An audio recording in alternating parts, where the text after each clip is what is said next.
Je suis Patrice Bouvray, le cofondateur de l'Observatoire des armements et aussi le directeur des publications de l'Observatoire et notamment de la lettre d'information Damoclès. On est un centre indépendant et donc dans ce cadre-là, on va aux différents salons d'armement pour s'informer, pour rechercher de l'information, pour échanger avec les différents exposants présents dans ces salons. Ça fait une bonne vingtaine d'années qu'on va régulièrement dans tous les salons d'armement organisés par la France, puisqu'il y en a 4. Un sur l'armement terrestre, donc Eurosatory, celui qui a lieu cette semaine. Un sur l'armement de maintien de l'ordre, Milipol. Un sur le matériel naval, Euronaval. Et un sur le matériel aéronautique, le plus connu, le Bourget, qui est ouvert au public. En 2018, alors que, comme tous les ans, j'ai demandé mon accréditation en tant que journaliste, ce qui est ma fonction au sein de l'Observatoire des armements. J'ai eu mon accréditation, donc je suis venu ce matin, je suis rentré, j'ai eu mon badge pour rentrer sans aucun problème. On a vérifié mon identité, ce qui est tout à fait normal, et je suis rentré. Et au bout d'un quart d'heure que j'étais dans le salon, alors que je me dirigeais vers le stand du ministère des Armées, notamment vers le coin presse, pour récupérer les documents qui sont dédiés aux journalistes, j'ai été entouré par 3 gendarmes qui ont demandé à vérifier mon identité, bon, ce que j'ai fait sans aucun problème, bien évidemment. Ils ont vérifié mon badge et que ma carte d'identité correspondait au badge. Ensuite, ils ont appelé, ils ont téléphoné, ils ont appelé le service de sécurité du J4, le responsable de sécurité du J4, qui, lui, m'a fait reconduire au RER, ne voulant pas m'expliquer pourquoi, me disant que je savais. Non, je ne sais pas pourquoi. Il m'a enlevé mon badge que j'avais eu et m'a fait donc par 3 personnes qui m'ont reconduit au RER en refusant précisément de me donner une explication. Ce qui est absolument scandaleux dans la mesure, le minimum c'est d'abord de donner une explication. Je suis là en tant que journaliste, la liberté de la presse elle existe en France, le salon est ouvert aux journalistes, donc il n'y a pas de raison de m'en interdire l'entrée, surtout qu'ils ne me l'ont pas interdit au préalable. Ils me connaissent, l'Observatoire des armements est connu depuis 30 ans, qui fait des travaux, est reconnu même, y compris par le ministère de des Armées maintenant, pas de la Défense. Il nous envoie des informations quand on en demande, on est invité au point presse du ministère des Armées, donc il n'y a aucune raison que sur ce salon précisément, je ne sais pas qu'est-ce qu'ils craignaient de ma part, hormis de les chercher de l'information, qui m'est interdit et qu'ils interdisent à un journaliste d'aller à la recherche d'informations, d'aller échanger avec les exposants sur ce salon-là. On va d'abord, premièrement, demander des explications de pourquoi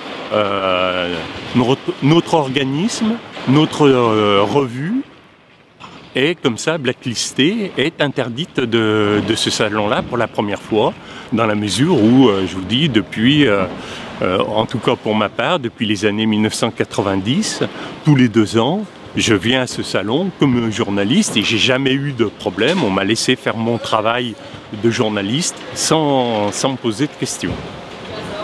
Ces dernières années, on a assisté vraiment à une augmentation de la part des ventes d'armes de la France au niveau mondial et donc une augmentation du chiffre d'affaires de ces ventes dans une zone quand même particulière qui est la zone du Moyen-Orient, puisque l'essentiel de nos exportations d'armement se font en direction du Moyen-Orient, de quelques pays essentiellement, donc l'Arabie Saoudite, les Émirats Arabes Unis, des pays qui depuis quelque temps sont engagés dans une coalition au Yémen, dans une guerre au Yémen, pour dire les choses telles qu'elles sont, où les armes françaises se retrouvent impliquées et donc participent de fait, impliquent en tout cas la responsabilité de la France dans ce qui se passe au Yémen, dans les meurtres commis contre les populations civiles, parce que Ce ne sont pas seulement des combattants qui sont tués, mais bien des populations civiles au Yémen qui sont tuées,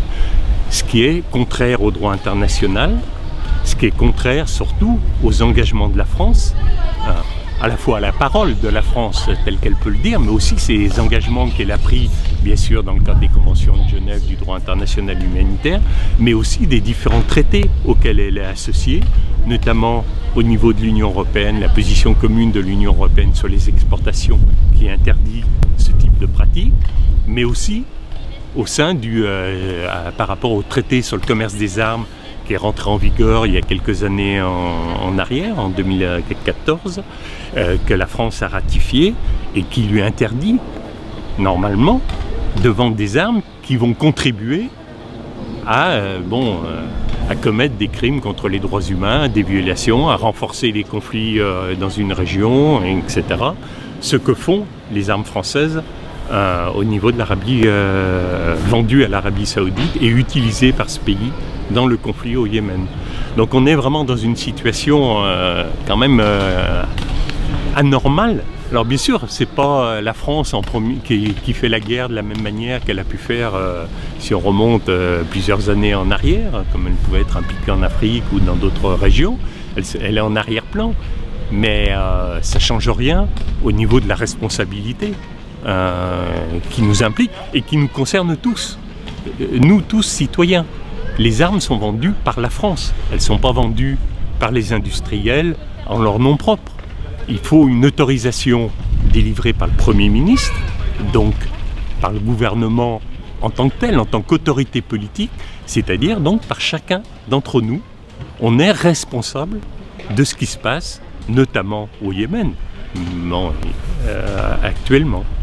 L'arrivée de Macron, on ne peut pas dire qu'il y a eu un changement, au contraire, puisque Jean-Marc Le Drian, qui était ministre de la Défense de tout le quinquennat de François Hollande, et qui, c'est sous ce quinquennat-là que les ventes d'armes ont augmenté de manière massive. C'est-à-dire qu'on est passé d'une moyenne où on était autour de 4-5 milliards d'euros de ventes d'armes annuelles à 16 milliards une année, mais à une moyenne qui tourne plus maintenant autour de 8-9 milliards pour les derniers chiffres qu'on a sur 2017. Donc, et ce même Jean-Marc Le Drian, donc, qui a noué tous ces contacts de partenariat dits stratégiques, notamment avec l'Arabie Saoudite, se retrouve aujourd'hui au poste de ministre des Affaires étrangères à poursuivre cette même politique. Parce que c'est lui qui est impliqué et qui connaît tous les rouages pour ces différentes ventes d'armes, tous les intermédiaires nécessaires pour arriver à ces ventes. Et donc, on ne peut pas dire qu'on ait un changement. On est au contraire dans une poursuite, dans une volonté de maintenir. Si Jean-Marc Le Drian est resté au pouvoir, est resté à un poste clé du pouvoir sous le gouvernement de Macron, c'est bien du fait de ces partenariats et de ces contacts qu'il avait noués de manière forte avec dans la région du Moyen-Orient, principalement, aussi dans d'autres régions du monde dans lesquelles on a vendu des armes, comme en Australie ou comme dans d'autres pays. Mais c'est surtout par rapport à ce qui se passe au Moyen-Orient et aussi les opérations extérieures dans le Sahel, qui fait qu'il est resté à son poste. Il savait beaucoup de choses et il était très utile à Macron pour poursuivre la même politique qui avait été menée, c'est-à-dire que la France continue de faire reposer son existence au niveau international sur la force militaire. Et des sujets qui sont sur lesquels il y a une fausse transparence, c'est-à-dire qu'il n'y a pas de volonté d'organiser un débat public, au sens large bien sûr, mais même pas au niveau parlementaire. Les parlementaires ont un rôle normalement de contrôle de l'activité gouvernementale. Ils peuvent difficilement l'exercer parce qu'on ne leur donne pas les outils pour l'exercer. L'outil le plus important en matière de transfert d'armement, c'est le rapport au Parlement. Ce rapport au Parlement a été obtenu dans les années 2000 grâce au travail de nombreuses associations citoyennes qui se sont battues pour l'obtenir. Pendant quelques années, il y avait pas mal d'informations dessus. Depuis déjà le gouvernement Sarkozy, mais ça a été renforcé par le gouvernement Hollande, il s'est réduit en documents commerciaux, c'est-à-dire plus de promotion des exportations d'armes que d'outils permettant de savoir qu'est-ce qui avait été vendu et donc de savoir si ces armes-là peuvent être utilisées dans le cadre de violation des droits humains. Et cette année, on est déjà mi-juin. Normalement, ce rapport au Parlement qui est remis tous les ans, selon la loi même, donc, qui a été votée par le Parlement, doit lui être remis avant le 1er juin. On est mi-juin, on n'a toujours pas de nouvelles. De même, le gouvernement, et avec le Parlement, en ratifiant le traité sur le commerce des armes, s'est engagé à remettre avant le 31 mai à l'ONU un rapport sur ces exportations d'armes. En 2017, ce rapport n'a pas été remis et je pense que ce n'est pas du retard administratif lié au changement d'équipe, parce que bon, ça a été valable pour l'année dernière mais pas pour cette année, mais c'est plus lié à ce qui se passe au Yémen actuellement et la prise de conscience d'un certain nombre d'ONG humanitaires qui ont demandé à la France de limiter ses ventes d'armes, ses exportations d'armes à l'Arabie Saoudite, comme ont pu le faire d'autres pays, notamment l'Allemagne, pour prendre un partenaire souvent cité au niveau français. La France n'a pas limité ses exportations et elle ne veut pas qu'on puisse savoir, qu'on ait les chiffres. Parce que c'est à partir des chiffres, c'est à partir des données qu'on peut dire des choses, qu'on peut poser des vraies questions, que les parlementaires peuvent poser des vraies questions. Il y a quelques parlementaires qui se sont emparés de la question, mais ils n'ont pas les outils pour dire voilà, on a vendu tant, quelle garantie on a que ces armes-là ne se retrouveront pas au Yémen à tirer sur des civils.